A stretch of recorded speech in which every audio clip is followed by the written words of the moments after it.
Hi there. Hello, Jahnavi. Hi, how are you doing? I'm good. I'm good. Okay, so first of all, we're doing this via Restream and we are going on LinkedIn Live. I was going to ask you, you just had a meeting right now or somewhere else. So where was that meeting? And It's on. thirdly, have you heard that Skype has shut down? Go for it. Sorry. Oh, you got another call. And that was on WhatsApp. Oh, that's on WhatsApp. My God. Which meeting provider were you blessing with your presence right now? Google Meet. Google Meet. Acha. Okay. I So think it's you so have the combination of all those, except the one we're going to talk about now. yeah, no, I just remembered. So, for those uninitiated poor souls who have joined in on a Monday afternoon post lunch, wondering why we are yapping on like this, Skype has decided to shut its doors. And it's been quite a ride. I think it started in 2003 by some Estonians. Did you know that? Some Estonians started Skype, then it got bought over by eBay, first of all. After it got bought over by eBay, then I think Andreessen Horowitz put in money there and got 65% of the stake. Then it moved to, then Microsoft bought it in order to replace it. So Andreessen Horowitz got out of it. Microsoft bought it to replace their Microsoft Live Messenger, I think, and one more product which I forget. And then Microsoft continued with it and now shutting down. So that's the story. I think 20 years. What are your thoughts on? Have you used Skype, by the way?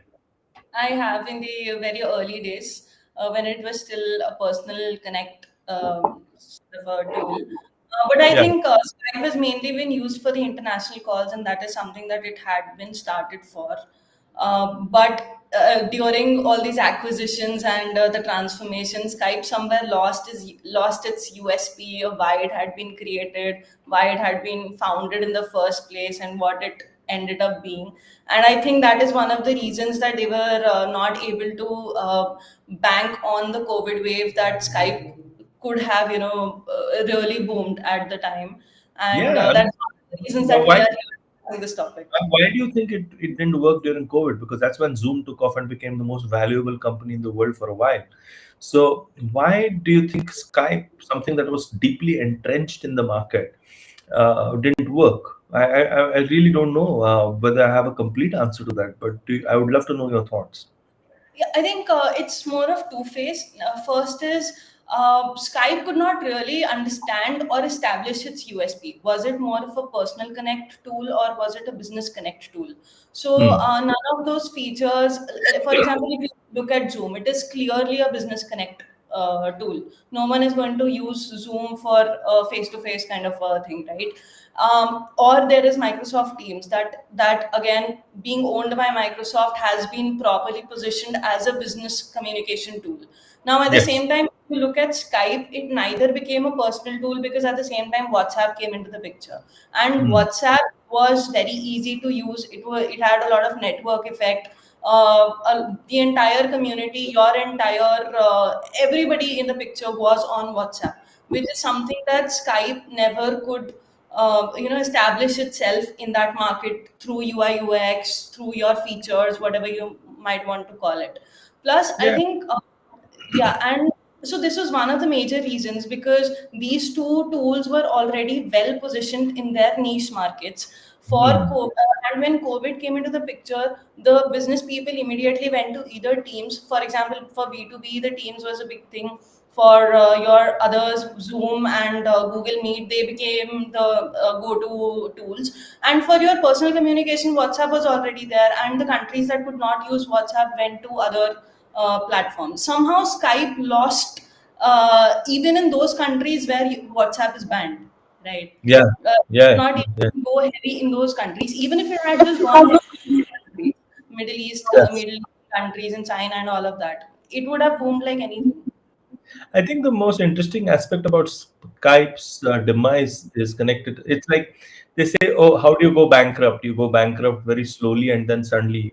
So that's, I think, Ernest Hemingway. I'm butchering Ernest Hemingway, as I say it. So it's the demise is very slow and then it's sudden. So I think that's what's happened to Skype. I think the most critical aspect about Skype is that, I just met a gentleman right now. I'm in Gujarat, I'm in Ahmedabad, and he said that we used to talk to people within Ahmedabad, and I don't know why people were using it for international calls way back in the early 2000s. So I said, wow, that's because you're, an enterprising Gujarati is all I could say to him, because I think that, as you correctly said, it was kind of nominated for, and I certainly felt that it was doing its job. In fact, Yeah. one of the things that it was doing its job really good at with was audio even before video started. So we used to look at it as a startup which was trying to save costs. What we used to try to figure out is how to utilize something like Skype, and it was really really useful for Yeah. us. And then the paid thing came, but I believe there are two aspects which I would love to bring out from a marketing or storytelling perspective. Firstly, there was no story to Skype. So if I look at WhatsApp, the story is embedded in because it is already a personal networking thing. Zoom, I think, attracted a new generation of users, which Mm. Skype had lost out on. So when Zoom happened with the pandemic, it just attracted the millennials and the younger millennials and the Gen Zers in a much stronger way than what Skype could do. I think the Microsoft Teams was something which Microsoft focused on much more because they wanted to build it out for work, and therefore it started giving stepmotherly treatment towards Skype. So Skype suffered from a lack of love, is what I would say, in terms of the Microsoft thing. And I think that Skype also suffered from two things which I normally talk about in class. One is first mover disadvantage, right? So it was one of the first movers, and I think the disadvantage was that it became roadkill for people who could connect for beyond the tech. I think that that certainly was an issue. And I think timing, I think Skype has never got its timing right. So I don't know whether it is the founding team or the management team, but they just didn't know how to ride waves. I think it's really critical once you have the tech piece in that you have to ride waves really, really well. What do you think? You have to evolve with the kind of requirement that the users have. For example, Skype already was a very big name in the market. Now imagine if Skype had built the kind of interface that WhatsApp has built.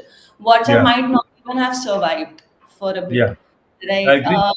Everybody was there on Skype. It was easy to connect with Skype. You did not have to be particularly on Skype, right? You could connect with anybody over Skype, even if they were not connected to you, like Meta requires you to be. Yeah. Second, a very big problem that I have seen across all of Microsoft's tools, maybe except apart from LinkedIn, they try to monetize very quickly. Now, Ah, team, yeah, this was a problem with Skype. Also, it was working on a P2P interface that was really cool, right? I understand. I mean, the connectivity was great. Then they had to jump to the cloud network. Now, if you're jumping there, you have to understand that you will face connectivity issues, which people were facing, which was one of the major reasons that people started dropping off from Skype, because there were a lot of challenges that they were facing. Secondly, Microsoft did not help Skype evolve through its interface in such a way that the moment monetization happened, you started seeing random contacts coming on Skype. You could not true. find your own network on Skype. And why do you use a social media network? Any kind of connectivity network. You want to connect with people you know. So it should be easy to see them on the margin. So I Yes. think these are the reasons that Skype lost, and there is also this fact that Microsoft had not at all been focusing on Skype. Their major focus was always on Teams, which was, I think, pretty stupid, because if they had kept Teams only for their business segment and Skype only for their personal segment, they could have built both of these brands separately, and both of them would have flourished very well, especially now considering the kind of backlash that WhatsApp had been facing due to Yeah. encryption and Yeah. privacy policies and all. Beautiful. I love that point, especially about the monetizing too early.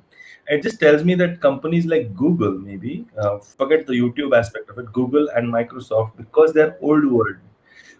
In that sense, in this age of the internet, they're old world. They don't know social networking, or they don't understand how the this business model actually works. I think that that really bit Skype in the ass, if I have to say. And the weird thing about Skype, Did you know that how the word Skype came through? Maybe we can end with that.